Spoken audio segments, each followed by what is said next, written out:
We live in a world that rewards visibility. We are constantly measuring our worth against an endless feed of curated perfection, the perfect career milestone, the flawless relationship, the effortless success story.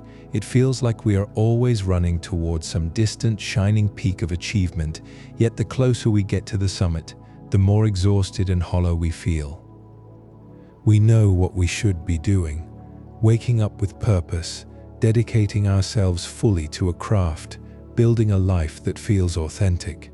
But there is this persistent, low-grade hum of anxiety, the feeling that no matter how hard you work, how much you achieve, or how many accolades you collect, something essential is missing. It's the ache of potential unfulfilled, the deep question we ask ourselves late at night. Why do I feel so lost, even when everything around me looks exactly right? The human spirit seems to be caught in a perpetual cycle of effort and exhaustion. We are masters of distraction, capable of absorbing endless information, yet often incapable of sustained focus on the single thing that truly matters. It is as if we have forgotten how to simply be, how to exist fully within the present moment without needing to prove our value through constant motion. This deep yearning for a fundamental shift in self, a desire to move from merely reacting to life to intentionally designing it, is perhaps the most universal struggle of modern existence. It is a question that has echoed across millennia, forcing humanity to confront the difference between mere survival and true living. Our journey takes us back to a time when such questions were not posed by scrolling through glowing screens, but faced in the stark silence of a temple courtyard. We find ourselves with Takezo, a young man whose life was defined entirely by his physical prowess, a strength that felt like its own identity. He believed that power meant being unstoppable, that force equaled worth.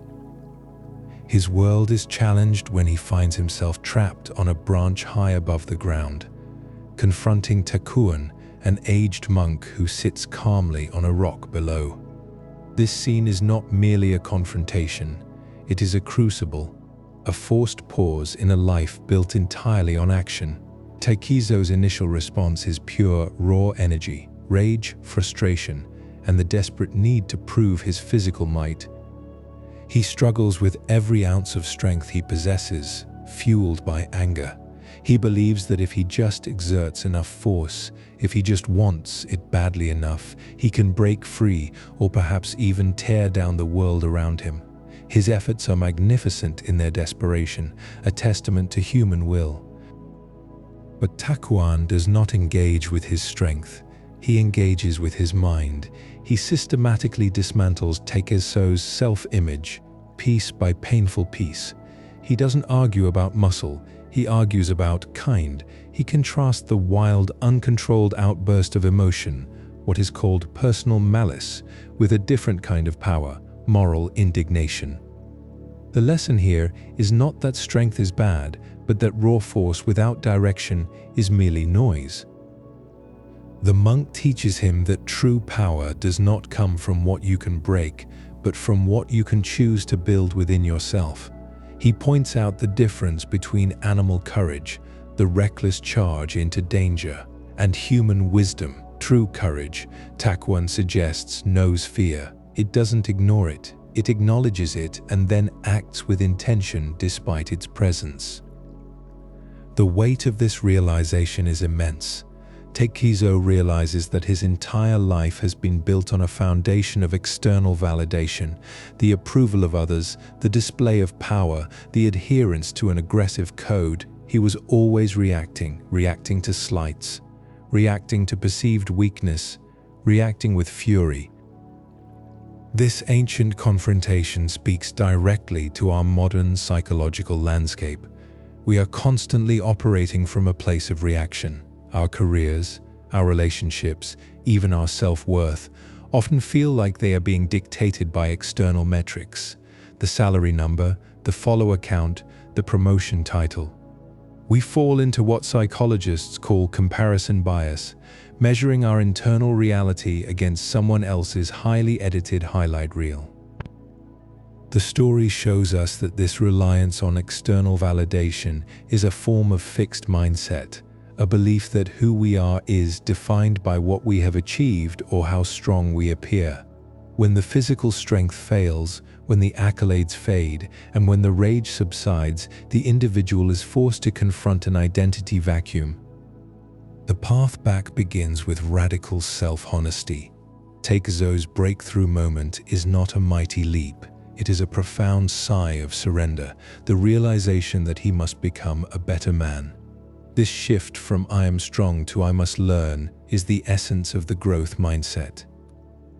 We see this pattern repeat itself in other lives within the narrative. We witness Osugi, whose entire identity and purpose are tied up in restoring her family honor, a visible, tangible thing that can be lost or regained. Her actions are driven by a fierce sense of duty, a powerful but ultimately limiting focus on external reputation. And we see Otsu, who survives not through strength, but through quiet resilience. She is the embodiment of adaptation. She endures fever and hardship, surviving because her immediate goal shifts from mere existence to simply getting away. Her survival reminds us that sometimes the most powerful act is not a dramatic confrontation, but the simple, determined choice to keep moving forward. The journey culminates in Takezo's final attempt at rescue. He does not charge into the stockade with the reckless fury of his youth. Instead, he observes, he plans, he waits for nightfall. His actions are no longer fueled by anger. They are guided by calculated necessity and a deep understanding of the terrain, both physical and emotional. The true victory is achieved when he realizes that brute force cannot overcome complex barriers. It takes patience, observation, and the ability to see the system in place, the double gates, the guards, the gorge, and plan around it.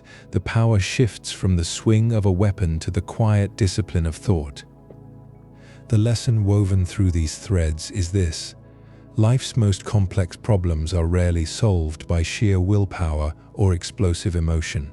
They require an internal architecture, a structure built not of muscle and blood, but of self-knowledge and measured intention. We carry this struggle with us every day. We feel the pressure to be constantly on to perform success in our careers, our friendships, and our families.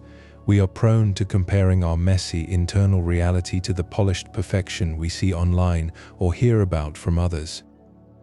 The challenge is learning to distinguish between the noise of expectation and the quiet signal of genuine purpose. It means accepting that failure, the feeling of being trapped on a branch, unable to move, is not an endpoint but a necessary state of reckoning. To live intentionally is to stop asking, "What do I lack?" and start asking, "What am I willing to learn?" It is the commitment to rebuilding your own internal blueprint. The strength you seek is not something that can be fought for or won in a single dramatic escape. It is cultivated in the quiet moments of reflection, when you choose patience over panic and understanding over anger. The journey toward becoming a better man, a more resilient self, is never finished. It is simply the continuous choice to observe your own reactions, to notice where you are operating from habit or fear, and choosing instead to act with thoughtful intention. The greatest power we possess is not what we can do in a moment of crisis, but how we choose to live when everything else has fallen away.